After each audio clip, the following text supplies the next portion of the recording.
ಇನ್ನು ಅದ್ಭುತವಾದ ಕೃತಿಯನ್ನ ಕೊಟ್ಟಂತವ್ರು. ಆಮೇಲೆ ನಮ್ಮ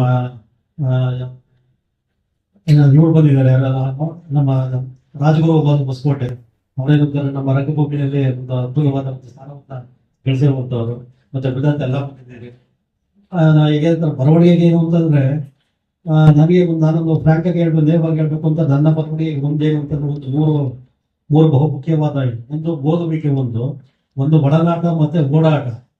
ಏನು ಅಂತ ನನ್ನ ಓಡಾಟ ಇದರಿಂದ ಹೆಚ್ಚು ಕಮ್ಮಿ ಏನು ಅಂತ ನನಗೆ ಉತ್ತರ ಕರ್ನಾಟಕದ ಪ್ರವಾಸ ಮಾಡಿದ್ದು ಸಿಕ್ಕಾಪಟ್ಟೆ ಇದಾಗಿತ್ತು. ನನಗೆ ಆ ಸಂದರ್ಭದಲ್ಲಿ ನನಗೆ ಪರಿಚಯ ಆದಂಥವ್ರೆ ನಮಗೆ ಹಿರಿಯರಾದ ಚನ್ನಬಸವಣ್ಣವರು. ನನಗೆ ಯಾವುದೋ ಒಂದು ಪುಸ್ತಕ ಬೇಕಾಯಿತು, ಬಳ್ಳಾರಿಯಿಂದ ಕೆಲಸ ಮಾಡಿಸಿದ್ದಾಗ ನನಗೆ ಫೋನ್ ನಂಬರ್ ಗೊತ್ತಿರಲಿಲ್ಲ. ಬಟ್ ಆಮೇಲೆ ಅಂಕಿತಾದವರಿಗೆ ಫೋನ್ ಮಾಡಿದ, ಅಂಕಿತ ಪುಸ್ತಕಕ್ಕೆ ಅವರಿಂದ ನಂಬರ್ ತಗೊಂಡು ಆಮೇಲೆ ಚನ್ನಬಸವಣ್ಣವ್ರನ್ನ ಭೇಟಿ ಮಾಡಿದೆ ಮನೆಗೆ ಹೋಗಿ. ಅಲ್ಲಿಂದ ಶುರುವಾಗಿದ್ದು ನಮ್ದು ಒಡನಾಟ. ಇದು ಎಲ್ಲಿವರೆಗೂ ಹೋಯ್ತು ಅಂತ ಅವ್ರ ಪುಸ್ತಕಗಳು ಯಾವುದೇ ಪುಸ್ತಕ ಬಂದ್ರು ಕೂಡ ನನಗೆ ಕಳಿಸ್ತಕ್ಕ ಇವತ್ತು ಒಳಗೆ ಕಳಿಸ್ತಾರೆ, ಮನೆ ಒಳಗೆ ಅಲ್ಲಿ ಹೋಗಿ ಅದ್ರ ಬಗ್ಗೆ ಕಳಿಸಿದ್ರು. ಅವತ್ತಿನ ಒಡನಾಟ ಬಹಳ ಚೆನ್ನಾಗಿದೆ. ಅದೊಂದ್ರೆ ಅಲ್ಲ, ಅದರ ಜೊತೆಗೆ ನಮ್ದು ಇನ್ನೊಂದೇನು ಅಂತಂದ್ರೆ ಹೊಸ ಪ್ರಪಂಚವನ್ನ ತೋರಿಸಿದ್ರು ಚನ್ನಬಸವಣ್ಣವ್ರು. ಏನಂತಂದ್ರೆ ಹಿಂದೂಸ್ತಾನಿ ಸಂಗೀತದ ಬಗ್ಗೆ, ನಮ್ಮ ಕನ್ನಡ ಶಾಸ್ತ್ರೀಯ ಸಂಗೀತದ ಬಗ್ಗೆ ಮಲಗಿತ್ತು ಪಡತ್ತೆ, ಹಿಂದೂಸ್ತಾನಿ ಸಂಗೀತದ ಬಗ್ಗೆ ನಮಗೆ ಒಂದು ಒಲವ ಮೂಡಿಸಿದ್ರು ಚನ್ನಬಸವಣ್ಣವರು. ಮುಂದುವರೆದಲ್ಲಿ ಪ್ರತಿ ವರ್ಷ ಸೆಪ್ಟೆಂಬರ್ ನಡೆಯುವಂತ ಒಂದು ಏನು ಸವಾಯಿ ಗಂಧರ್ವ ನೆನಪಿಗೋಸ್ಕರ ನಡೀತಂತ ಒಂದು 2 ದಿನಗಳ ಒಂದು ಸಂಗೀತ ಸಮ್ಮೇಳನ. ಅದಕ್ಕೆ ನಮ್ಮನ್ನ ಇನ್ವಾಲ್ವ್ ಮಾಡ್ಕೊಂಡು ಪ್ರತಿ ವರ್ಷ 4 ವರ್ಷ ಹೋಗ್ತಾ ಇದ್ದೀವಿ. ಮತ್ತೆ ಮಧ್ಯಪ್ರದೇಶದ ಖಜರಾಹೋದಲ್ಲಿ ನಡೆಯುತ್ತೆ ಆಲ್ ಇಂಡಿಯಾ ಡಾನ್ಸ್ ಫೆಸ್ಟಿವಲ್, ಅಖಿಲ ಭಾರತ ನೃತ್ಯ ಸಪ್ತಾಹ. ಅಲ್ಲಿಗೂ ಕೂಡ ಚನ್ನಬಸವಣ್ಣವರು 26 ವರ್ಷದಿಂದ ಹೋಗ್ತಾ ಇದ್ದಾರೆ. ಈಗ ಅವ್ರ ಜೊತೆ ನಾವು ಸೇರ್ಕೊಂಡು ಈಗ 4 ವರ್ಷದಿಂದ ನಾನು ಹೋಗ್ತಾ ಇದ್ದೀನಿ. ಒಂದು ರೀತಿ ಏನು ಅಂತಂದ್ರೆ ಹೂವಿನ ಜೊತೆ ನಾನು ಸ್ವರ್ಗಕ್ಕೆ ಹೋಯ್ತಾರಲ್ಲ, ಆ ರೀತಿ ನಮಗೆ ಒಂದು ಹೊಸ ಒಂದು ದಾರಿನ ಬಂದ ದಿಕ್ಕನ್ನ ತೋರಿಸಿದವರು ಚನ್ನಬಸವಣ್ಣ.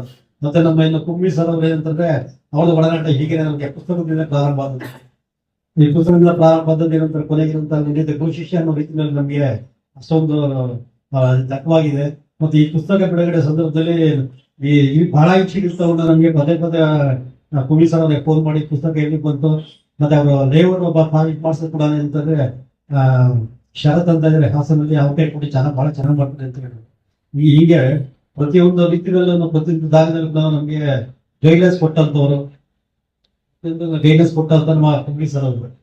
ಇದರಿಂದ ಏನಂತಾರೆ ನಮಗೆ ಸಾಕಷ್ಟು ಇದರ ಜೊತೆಗೆ ಇನ್ನೊಂದು ಏನಂತಂದ್ರೆ ಇವಾಗ ಒಡನಾಟ ಮತ್ತೆ ಓದಾಟ ಇವರು ಕೂಡ ಅದ್ರ ಜೊತೆಗೆ ನಮ್ಗೆ ಸಮಕಾಲೀನ ಸಮಾಜದಲ್ಲಿ ಏನಿದೆ ನಾವು ಅದನ್ನ ಗ್ರಹಿಸುವಂತ ಶಕ್ತಿ ನಾವು ಬೆಳೆಸ್ಕೊಂಡಾಗ ಮಾತ್ರ ಏನಂತಂದ್ರೆ ಇಲ್ಲಿನ ಒಂದು ಲೋಕದರ್ಶನ ಇರ್ಬೋದು, ಒಂದು ಬೇರೆ ಒಂದು ಈ ವಾಸ್ತವ ಪರಿಸ್ಥಿತಿ ನಮ್ಗೆ ಅರ್ಥ ಆಗತ್ತೆ. ಒಬ್ಬ ಕಥೆಗಾರನಿರ್ಬೋದು, ಒಬ್ಬ ಕವಿಗಿರ್ಬೋದು, ಒಬ್ಬ ಇವ್ರಿಗಿರ್ಬೋದು, ಇತಿಹಾಸಕಾರನಿರ್ಬೋದು, ನಮ್ಮ ಸ್ಥಳೀಯ ಸಮಸ್ಯೆಗಳು ಮತ್ತು ಸ್ಥಳೀಯ ಒಂದು ಇದನ್ನ ನಾವು ಅರ್ಥ ಮಾಡ್ಕೊಂಡಿದ್ರೆ ನಾವು ಯಾವುದನ್ನು ಕೂಡ ಬರೀಲಿಕ್ಕೆ ಯಾರಿಗೂ ರಾಜ ಮಹಾರಾಜರನ್ನ ಮೆಚ್ಚಿಸೋಕೋಸ್ಕರ ಬರೆಯಂತ ಕಾಲ ಹೋಯ್ತು. ಇವತ್ತೇನು ಅಂತಂದ್ರೆ ಜನಗಳನ್ನ ಪ್ರೀತಿಗೋಸ್ಕರ ಬರೆಯೋದಕ್ಕೆ ಜನಗಳು ಎಚ್ಚರಿಸುವಂತ ಒಂದು ಪ್ರೀತಿ ಮಾಡ್ಬೇಕು. ಇಂಥದ್ರಲ್ಲಿ ನಾವು ಹೋದ್ರೆ ಸಾಕಷ್ಟು ಬಂದಿದ್ದೀವಿ ಆ ತರದ್ದು. ಈಗ ನಮ್ಮ ಕುಮ್ಮಿ ಸರ್ ಕಥೆ ಇರ್ಬೋದು, ನಮ್ಮ ಬೇರೆ ರಘುನಾಥ ನಾಟಕಗಳಿರ್ಬೋದು, ಇವೆಲ್ಲ ಸಾಕಷ್ಟು ನೋಡಿದ್ದೀವಿ, ಓದಿದ್ದೀವಿ. ಇವೆಲ್ಲವೂ ಕೂಡ ಏನಂತ ನಮ್ಮ ಪ್ರೇರೇಪಣೆ ಆಯ್ತು. ಏನಂತ ಬರೀಬೇಕು ಅಂತ ಅನ್ನಿಸಿದ ಪಡ ನಮ್ಗೆ ಏನಂತಂದ್ರೆ ಒಂದು ಪ್ರವಾಸ ಜಾಸ್ತಿ ಹೋಗ್ತಾ ಇದ್ದಿದ್ದ ಕಾರಣ ಏನಂತಂದ್ರೆ ನಮ್ಗೆ ಕಾನ್ಸಂಟ್ರೇಟ್ ಮಾಡಿ ಬರೆಯೋದಕ್ಕೆ ಆಗ್ತಿರ್ಲಿಲ್ಲ. ಬಟ್ ಈಗೇನಾಯ್ತು ಅಂತಂದ್ರೆ ನಮ್ಗೆ ಎಲ್ಲ ರೀತಿಯಲ್ಲೂ ಒಂದು ಇದಾಯ್ತು, ನಮ್ಗೆ ಅನುಕೂಲ ಆಯ್ತು. ಬೇರೆ ವಿಚಾರಗಳ ಬಗ್ಗೆ ಒಂದು ಗ್ರಹಿಸುವಂಥದ್ದು, ಓದುವಂಥದ್ದು, ಚರ್ಚೆ ಮಾಡುವಂಥದ್ದು ತಿಳ್ಕೊಂಡು ಈ ರೀತಿ ನಮ್ಗೆ ಎಲ್ಲ ರೀತಿಯಲ್ಲೂ ಸಹ ಇದು ಮಾಡಿದವರು ನಮ್ಮ ಕುಮ್ಮಿ ಸರ್ ಬಂದಿದ್ದಾರೆ. ನಮ್ಮ ಚನ್ನಬಸವಣ್ಣ ಸಂಕೀಪ ಮಾಡಿ ಬೇರೆ ರಘುನಾಥನ ಸುತ್ತ ತಿದ್ದರು. ಮತ್ತೆ ನನಗೆ ಇನ್ನೊಂದು ಏನಂತಂದ್ರೆ ಇವತ್ತು ನಮ್ಮ ಮಹಿಮಾ ಮಠದ ಬರ್ಬೇಕಾಯ್ತು ಕೋಲಾರದಿಂದ.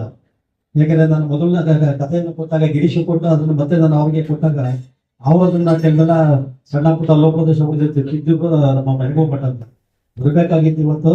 ಆದ್ರೆ ಪಾಪ ಅವ್ರೇನು ಅಂತಂದ್ರೆ ಅವ್ರ ತಾಯಿಗೆ ನಾವು ಹುಷಾರಿಲ್ಲ ಅಂತ ಬಿಡೋ ಸಾರಿ ಬರಕಾಗ್ತದ ಅಂತ ಪಾಪ ನಿನ್ನೆ ರಾತ್ರಿ ಫೋನ್ ಮಾಡಿದ್ರು. ಹೇಗೆ ಆಮೇಲೆ ಇನ್ನೊಂದು ಏನಂತಂದ್ರೆ ನಮ್ಮದು ಬರೀಲಿಕ್ಕೆ ಇನ್ನೊಂದು ನಮ್ಗೆ ಮನೆಯಲ್ಲಿ ವಾತಾವರಣ ಬಹಳ ಮುಖ್ಯ. ಯಾಕೆ ಅಂತ ನಮ್ಮನೇಲಿ ಅಂತಂದ್ರೆ ನಮ್ಮ ಮಿಸಸ್ ಏನು ಅಂತಂದ್ರೆ ಹೆಚ್ಚು ಕಮ್ಮಿ ಸಾಕಷ್ಟು ಹೆಚ್ಚು ಕಮ್ಮಿ 2000 ಪುಸ್ತಕಗಳು ಇರೋದ್ರಿಂದ ನಮ್ಮ ಮಿಸಸ್ ಒಂದ್ ಗಲಾಟೆ ಏನು ಅಂತಂದ್ರೆ ಈ ತಂದಿರ್ತೀಯ ಬಸ್ ಎಲ್ಲ ಧೂಳು ಹೊಡಿಯಲ್ಲ, ನಾಯಿ ಹೊಡಿಬೇಕು ಅಂತಾರ ಇದು. ಆಮೇಲೆ ನಮ್ಮ ಅಮ್ಮಂಗೆ ಏನು ಅಂತಂದ್ರೆ ಈ ಪುಸ್ತಕ ಇಡೋದ್ಬಿಟ್ಟು ನಾವು ಬೇರೆ ದಿಕ್ಕಿಗೆ ಆಗಲ್ವ ಅಂತ ನಮ್ಮಮ್ಮ ಬಂದಿದ್ದ ನನ್ನ ಮಗಳು ಮತ್ತೆ ನಾನು ಬಹಳ ಎಂಕರೇಜ್ ಮಾಡ್ತಾ ಇದ್ದಾರೆ. ಇನ್ನು ನನ್ನ ಕಥೆಗಳನ್ನ ಮೊದಲು ನಾನು ಕಳ್ಸೋದೇ ನನ್ನ ಮಗಳಿಗೆ, ನೋಡೋ ಮಗಳ ಹೇಗಿದೆ ಅಂತ. ಬಟ್ ಅವ್ರು ಓದ್ಬಿಟ್ಟು ಒಂದು ಸ್ವಲ್ಪ ಇದು ಮಾಡ್ಕೊಳ್ಳೋದನ್ನ ಹೀಗಿರ್ಬೇಕಾಗಿತ್ತು, ಆಗಿರ್ಬೇಕು, ಹಂಗೆ ಯಾಕೆ ಬಂದಿದ್ದೀರ, ಹಿಂಗೆ ಯಾಕೆ ಬಂದಿದ್ದೀರ ಅಂತ.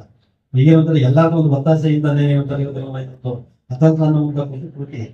ಅತಂತ್ರ ಏನಂತ ಅತಂತ್ರ ಕಥೆ ಏನು ಅಂತ ನಾನು ನೋಡಿರುವಂತದ್ದು ಮೈಸೂರಿನಲ್ಲಿ ನಾನು ಹೆಚ್ಚಿಗೆ 12 ವರ್ಷ ಕೆಲಸ ಮಾಡಿದಾಗ ಅಲ್ಲಿ ನೋಡಿದಂತ ಪರಿಸ್ಥಿತಿ ಅತಂತ್ರ ಅಷ್ಟೇ. ಇದ್ರ ಮೇಲೆ ಇಲ್ಲೂ ಕೂಡ ನಾವು ನಮ್ಮ ವೈಯಕ್ತಿಕ ದುರ್ಗಲಾದಂತ ಘಟನೆಗಳೇ ಸೀಗು ಇರ್ಬೋದು, ಸಿಗ್ಬಿ ಬೆಟ್ಟ ಇರ್ಬೋದು, ಆಮೇಲೆ ಅನಾಮಿಕನ ಭೇಟಿ, ಇವೆಲ್ಲ ಇವೆ ಏನು ಅದನ್ನೇ ಅಕ್ಷರ ಅದಕ್ಕೊಂದು ಸ್ಪಷ್ಟವಾದ ರೂಪ ಕೂಡ ಅದಕ್ಕೊಂದು ಅಕ್ಷರ ರೂಪದಲ್ಲಿ ಅದನ್ನ ತಂದಿದ್ದೇನೆ.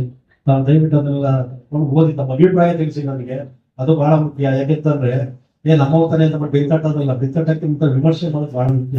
ವಿಮರ್ಶೆ ಇದ್ದಾಗ ಮಾತ್ರ ಏನಾದ್ರು ಒಬ್ಬ ಕವಿ ಇರ್ಬೋದು, ಕಥೆಗಾರ ಇರ್ಬೋದು, ಕಾದಂಬರಿಕಾರ ಇರ್ಬೋದು, ಅಥವಾ ಕಲಾವಿದ ಇರ್ಬೋದು, ಬೆಳೆಯಲಿಕ್ಕೆ ಸಾಧ್ಯ ಆಗಿದೆ ಯಾವಾಗ ಅಂತಂದ್ರೆ ವಿಮರ್ಶೆ, ನಿಷ್ಠುರವಾದ ವಿಮರ್ಶೆ ಅಂತ ವಸ್ತುನಿಷ್ಠವಾದ ವಿಮರ್ಶೆ ಇದ್ದಾಗ ಮಾಡ್ತಾರೆ. ನಾನು ದಯವಿಟ್ಟು ತಮ್ಗೆಲ್ಲ ಹೇಳ್ಕೊಡೋದು ಅದೇ, ತಾವು ಓದಿ ವಸ್ತುನಿಷ್ಠವಾಗಿ ವಿಮರ್ಶೆ ಮಾಡಿ ಅದನ್ನ ತಿಳಿಸಿ ನಮ್ಮಲ್ಲಾಗಿರುವಂತ ಸಣ್ಣ ಲೋಪದೋಷ ಇರ್ಬೋದು ಅಥವಾ ಸಣ್ಣ ಪುಟ್ಟ ತಪ್ಪುಗಳನ್ನ ತಿದ್ಕೊಂಡು ಮತ್ತೆ ಇನ್ನೊಂದು ಮುಂದಿನ ಬರೀವಾಗ ಅದನ್ನೆಲ್ಲ ಗಮನದಲ್ಲಿ ಇಟ್ಕೊಂಡು ಮತ್ತೆ ಬೇರೆ ಕೈ ನಾನು ಸಮಸ್ಯೆ ಮಾಡಿ ಪ್ರಯತ್ನ ಮಾಡ್ತೀನಿ. ಇವತ್ತು ನನ್ನ ಮಾತಿಗೆ ಬೆಲೆ ಎಷ್ಟೋ ಜನ ಬಂದಿದ್ದಾರೆ.